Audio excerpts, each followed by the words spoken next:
है ना हाँ तम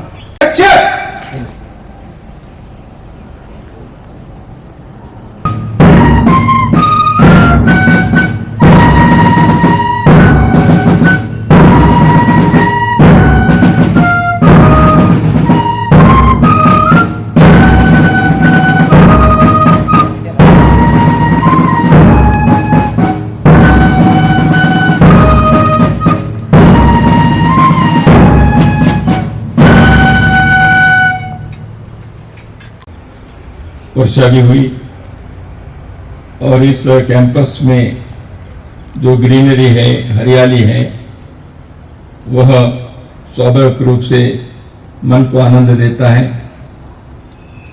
और जैसे मुख्य अतिथि ने कहा, अनुशासन से, डिसिप्लिन से कार्यक्रम होते हैं और समाज के प्रति सकारात्मक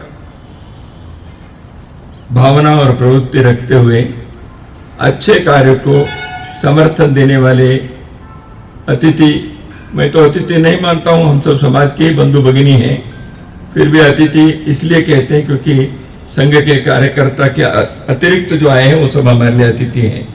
आज के उत्सव के लिए अतिथि है, समाज की दृष्टि से हम सब बंधु भगिनी हैं।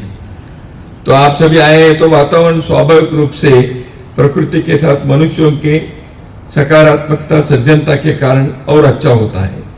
प्रकृति अच्छा है लेकिन मनुष्य ठीक नहीं है तो वातावरण ठीक नहीं होता।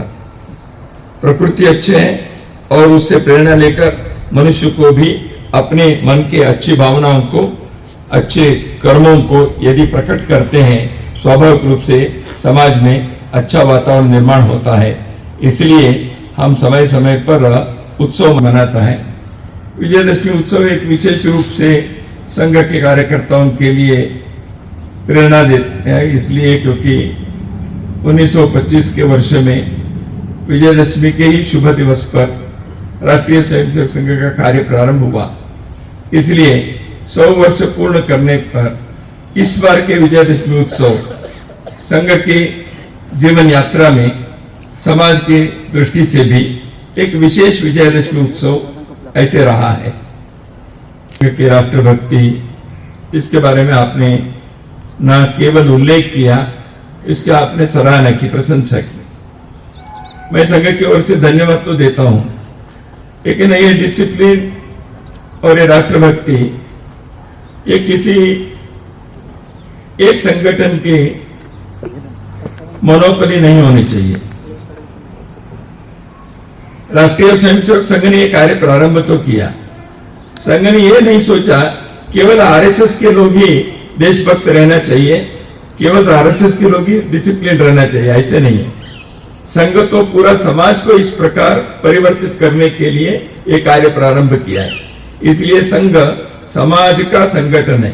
समाज में कुछ लोग डिसिप्लिन हो गए, समाज में कुछ लोग राष्ट्रभक्त हो गए, समाज में कुछ लोग सेवा करने वाले हो गए, बाकी सभी लोग देखने वाले हो गए।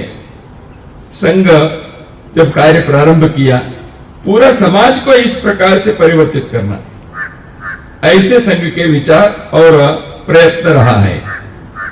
देशभक्ति और एक संगठित प्रयत्न उन्होंने किया। 15-20 वर्षों के अंदर जापान की वस्तु दुनिया के मार्केट में, बाजार में डिमांड हो गई, क्योंकि जापान के लोगों ने अपने देशभक्ति से अपने जो हार गए देशों को फिर से खड़ा किया। किसी भी देश के लिए यही उदाहरण होना चाहिए। ऐसे ही भारत ने अपने पैरों पर खड़े होने के लिए प्रयत्न करते हुए आज ऐसे एक स्थान पर प्राप्त करने के लिए हो रहा है। राष्ट्रीय स्वयंसेवक संघ ने इसके लिए अपार परिश्रम, सभ्यता के प्रवाह, ये जो है भारत के जो सिविलाइजेशनल एक्सपीरियंस है, कल्चरल हेरिटेज है, वो भारत की विशेषता है, वो भारत की पहचान है, आइडेंटिटी है। किसी भी राष्ट्र के लिए वही है। यही स्वामी विवेकानंद जी ने 150 साल पहले विश्व के अंदर आया। भारत की जो पहचान है, यहाँ की संस्कृति, यहाँ के सिविलाइजेशनल वैल्यूज, यहाँ के लोगों की जो आध्यात्मिकता, यह भारत की जो आइडेंटिटी है, इसके आधार पर एक नव भारत को आधुनिक भारत को निर्माण करना चाहिए, यही स्वामी जी के सपना थी। ऐसे स्वामी जी से किसी ने पूछा whether we have to learn something from the westerners, तो स्वामी जी ने कहा था ऑर्गेनाइजेशन, संगठित होना, जैसे अभी कहा डिसिप्लिन। तो यह समाज के लिए आवश्यक है। पहले था भारत में, हम भूल गए थे, संघर्ष में, गुलामी में इन बातों को हम भूल गए। इसलिए पुनः एक बार भारत के अंदर यह संगठित समाज के शक्ति और परस्पर सहोदरत्व, ये जब निर्माण होगा, भारत किसी भी प्रकार के आंतरिक और बाह्य आक्रमणों को, शिथिलता को सामना कर सकता है। इसलिए संगठित शक्ति यह भारत के लिए एक अमृत सिंचन करता है। यह संघ ने पहले दिन से माना है। देश के मुक्ति के संग्राम में, स्वाधीनता आंदोलन में भाग लिए थे, लेकिन उन्होंने समाज को बहुत अध्ययन किया, अनुभव किया। सब प्रकार के कार्य करने के पश्चात वो निष्कर्ष पर आए। उनका कंक्लूजन था, ऐसे संगठित समाज को निर्माण करने से ही भारत की उन्नति होती है। इतना ही नहीं, भारत स्वातंत्र प्राप्त करने के बाद भी यदि संगठित समाज के अंदर नहीं है, डिसिप्लिन नहीं है, तो वो स्वातंत्र भी नहीं टिकेगा। तो इसलिए भारत के स्वातंत्र को ही टिकना चाहिए और उन्नति भी होनी चाहिए। तो एक ऐकमत्य चाहिए समाज के। इसीलिए राष्ट्रीय स्वयंसेवक संघ का कार्य व्यक्ति निर्माण से राष्ट्र निर्माण के लिए प्रारंभ हुआ और आज लाखों स्वयंसेवक इसी कार्य में लगे हैं। सामान्य लोग हैं। अब आरएसएस के बारे में लोगों को लगता है, जैसे आज माननीय मुख्य अतिथि बताया, समाज के बहुत लोग कह रहे हैं, अच्छी बात है, इसलिए हमको आनंद होता है। लेकिन एक विचार सोचे, संघ के कार्य में सेवा, देशभक्ति, समाज की यूनिटी, भारत के संस्कृति के बारे में विचार, ऐसे बहुत सारे जो हुआ है। या लोग कहते हैं अयोध्या में राम मंदिर कर दिया तो राष्ट्रीय स्वयंसेवक संघ ने, कन्याकुमारी विवेकानंद केंद्र की स्थापना हो गया तो संघ के कारण हुआ। ये सब संघ के प्रशंसा है। अमेरिका से, कनाडा से संघ के स्वयंसेवकों को भगवान ने, ब्रह्मा जी ने ऊपर से सीधा भेज दिया, ऐसे तो है ही नहीं। संघ के स्वयंसेवक कौन है?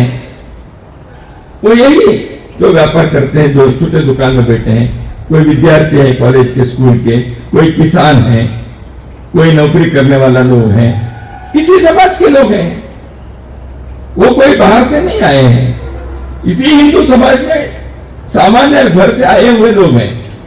तो वो स्वयंसेवक की देशभक्ति, डिसिप्लिन, सेवा कार्य, ये सब किए हैं ना। तो इसलिए इस समाज के अंदर वो लोग हैं, उनको जोड़ने का कार्य किसी को करना था। संघ ने वो कार्य किया। समाज में वो पुष्प है, उसको जोड़ने के लिए, माला बनाने के लिए तंतु के काम किसी को करना था, वो राष्ट्रीय स्वयंसेवक संघ ने किया है। इसलिए समाज में वो शक्ति है जो मैंने प्रारंभ में कहा, यह बहुत महत्वपूर्ण चीज। भगवान राम ने क्यों इतने कष्ट उठाना चाहिए था? 14 साल वनवास क्यों करना चाहिए था? भगवान कृष्ण ने ये सारे उपद्रव क्यों उठाना चाहिए था? एक धर्म की स्थापना के लिए। इसलिए अपने जीवन के कई चीजें त्याग किए, अपने जीवन के सुख को उन्होंने किनारा कर दिया। भारत के स्वतंत्रता आंदोलन में क्रांतिकारी लोगों ने काला पानी में अंडमान में गए, क्या मिला उनको? इतने लोग देश की स्वतंत्रता के लिए अलग अलग समय पर तिलक जी के, गांधी जी के, सावरकर के नेतृत्व में कार्य किया। कितने लोगों को हम जानते हैं, कितने लोगों के भारत रत्न मिल गया? कुछ नहीं ना। लेकिन देश के लिए काम करना चाहिए, ऐसी एक परंपरा भारत में समाज के लिए कार्य करने की, धर्म के लिए काम करने के लिए, सेवा के लिए काम करने के लिए, गरीबों के उत्थान के लिए, कि समाज में लोगों ने किया है। संघ के स्वयंसेवकों ने इसी प्रेरणा से कार्य कर रहे हैं। वही प्रेरणा है, वही लक्ष्य है। जन्म लेते हैं, उस परिवार के प्रति हमारे कर्तव्य होता है, हम ऋण चुकाते हैं। कर्तव्य, मां बाप के प्रति हम अपने ऋण चुकाते हैं। क्या समाज और राष्ट्र के प्रति, देश समाज के प्रति भी अपना ऋण है कि नहीं? उस समाज ऋण को चुकाना यह प्रत्येक व्यक्ति के जीवन का अनिवार्य धर्म है। संघ इस समाज ऋण को चुकाने के लिए स्वयंसेवकों को तैयार करता है। तो इसलिए समाज ऋण चुकाने वाले व्यक्ति अपने जीवन को भी शुद्ध रखे, अच्छा रखे, प्रामाणिक बने, सत्यवान बने, चरित्रवान बने, यह आवश्यक है। और उसके साथ साथ समाज के लिए भी कुछ कार्य करे। तो संघ ने यह प्रयत्न किया है। तो इसलिए समाज ऋण चुकाना यह जीवन में एक अनिवार्य धर्म है।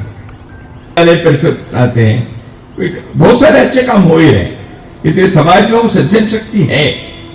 अच्छे काम करने वाले, अच्छे मन से करने वाले हजारों लाखों लोग हैं। लेकिन हम सबकी भावना राष्ट्र के पुनर्निर्माण के लिए, भारत के वैभव के लिए होना चाहिए, केवल अपनी प्रतिष्ठा के लिए नहीं।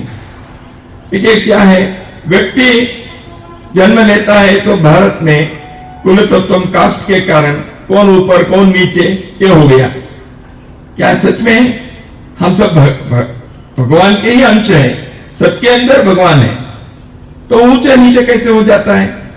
लेकिन इस कास्ट में जन्म लिया है, कुल में जन्म लिया है, तो इसलिए वो ऊपर हो गया। ऐसे तो भगवान के सामने है ही नहीं। किसी के पास विद्या ज्यादा है तो इसलिए विद्या के मद होना चाहिए क्या? किसी के पास नहीं होगा। किसी के पास धन ज्यादा आ गया, कमाया उसने, भगवान की कृपा रही, समाज का सहयोग रहा, तो धन के, विद्या के, जाति के, कुल के ये मद जो है यह समाज के लिए हमेशा घातक है। इसलिए संघ के स्वयंसेवकों में यह हमने किया, देखो आपने धन कमाया, विद्या कमाया या बड़े कुल में जन्म लिया, इसलिए आप बड़े नहीं होते। आपके अभी के कर्म क्या है, देश समाज के लिए तुम कैसे जी रहे हो, ये महत्व के हैं। संघ के स्वयंसेवकों में इस भावना को भरने के लिए नित्य साधना संघ की चलती है।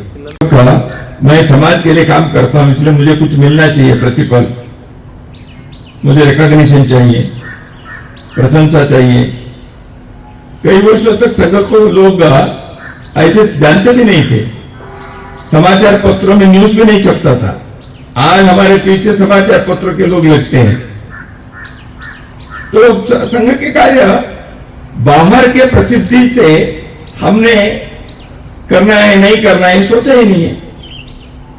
संघ में कार्य करने वाले स्वयंसेवक कार्यकर्ता मुझे क्या मिलेगा इसलिए नहीं, देश हमें देता है सब कुछ, हम भी तो कुछ देना सीखें। तो इस प्रकार से एक कर्तव्य भाव से, त्याग भावना से करना चाहिए। और उसके साथ साथ संघ के स्वयंसेवकों ने अपने करते हुए, तो समाज के सभी व्यक्ति को यह करना चाहिए, वो अपने घर, बिजनेस, नौकरी ये सब करते हुए समाज के लिए मेरा कुछ समय, समाज के लिए मेरी कुछ कमाई, यह हम प्रत्येक व्यक्ति इस समाज में सोचेंगे और करेंगे, स्वाभाविक रूप से भारत की उन्नति हो जाएगी।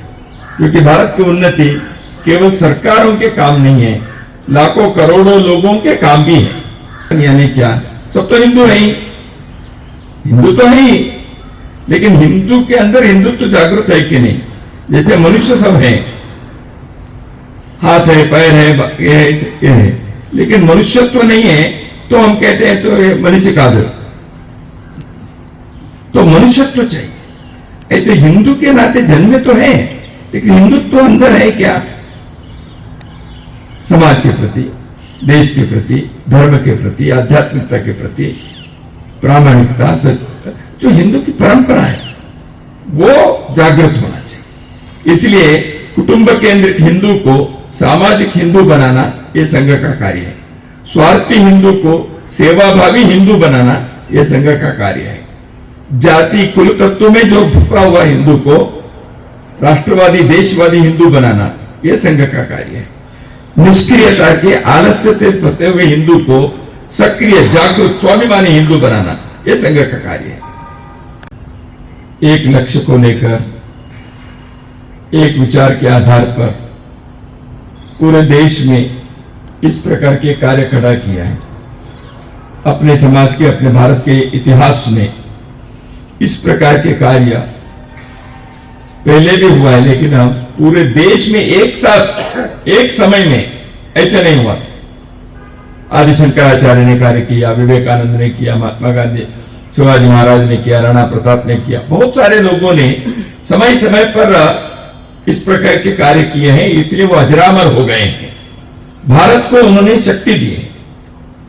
एक संघ की विशेषता यह है, एक ही समय पर at this point of time पूरे देश में लाखों स्थानों पर करोड़ों लोग एक पद्धति से, भारत एक राष्ट्र है, एक देश है, हम संस्कृति से एक है, इस एकात्मता के भाव से जाति, भाषा, कुल, प्रांत, पंथ, इन सब भावना को दूर करते हुए एक साथ भारत में भारत माता की आराधना हो रही है एक पद्धति से। इतने देश, इतने स्थानों पर यह भारत के इतिहास में पहली बार होता है। यह विशेषता संघ की। भारत फिर से उठकर विश्व के सामने एक श्रेष्ठ देश के नाते खड़े होने के लिए स्वर्णिम अवसर आया है।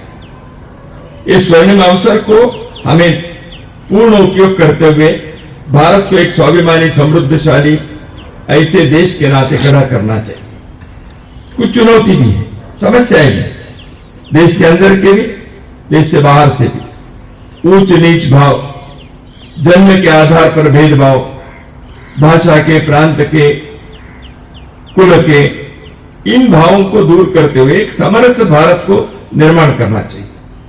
हमें अपने समाज में इस भेदभाव से आपस में बिखरना, एक दूसरे के बीच में भेद होना, समाज टूटना, यह नहीं होना चाहिए। इसलिए यह कार्य भारत उठते समय भी इस कारण से हमें किसी प्रकार के बाधा नहीं बननी चाहिए। यह जागृति, सावधानी रखना पड़ेगा, बनना ही चाहिए। साइंस, टेक्नोलॉजी, एजुकेशन, विश्व के सामने हमको कॉम्पीट करना पड़ेगा। तो इसलिए हमारी नई पीढ़ी इस दृष्टि से तैयार भी है। न्यू जनरेशन इस दृष्टि से प्रतिभाशाली हमारे देश के हैं। तो इसलिए हम दुनिया के सामने टक्कर तो ले सकते हैं। साइंस है, टेक्नोलॉजी है, बाकी में आगे भी बढ़ना चाहिए, भारत को आधुनिक बनना चाहिए। लेकिन ये करते समय भारत के स्व को नहीं बोलना चाहिए। हमारे सेल्फ, भारत के नेशनल सेल्फ फूड जो भारत के स्वत्व है, हमारी आत्मशक्ति है, इसको भूलकर नहीं बनना चाहिए। इसलिए हमारे कल्चरल रूट्स, संस्कृति के जो जड़ें हैं वो पक्के रहे और समाज के जो वृक्ष है वो खड़ा हो और आधुनिकता के नए नए branches and new flowers and fruits वो भी मिलना चाहिए। तो इसलिए आधुनिकता को इस दृष्टि से हमें स्वीकार करना चाहिए। कल्चरल हेरिटेज को, हमारी हिस्ट्री के लेसन्स को हमें नहीं भूलना चाहिए।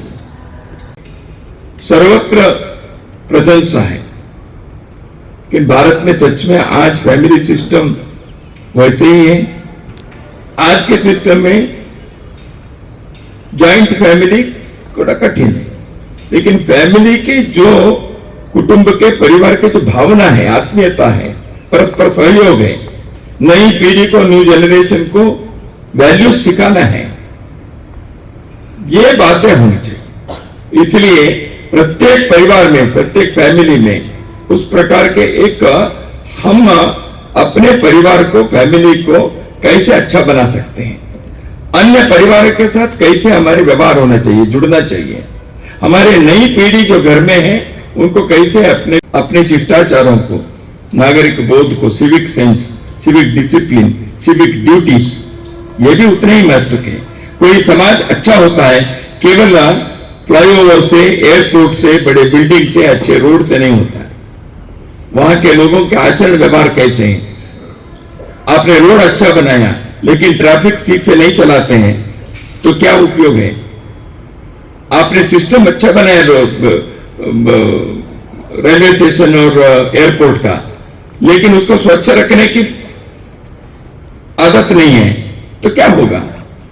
इसलिए नागरिक शिष्टाचार, सिविक ड्यूटी से समय समय पर अपने को समाज को भी देखना चाहिए, केवल मुझे नहीं जीना चाहिए। इस दृष्टि से सिविक सेंस और सिविक ड्यूटीज को आगे बढ़ाकर उसमें भी भारत को दुनिया के सामने एक अच्छा राष्ट्र के देश के नाते अपने को निर्माण करना है।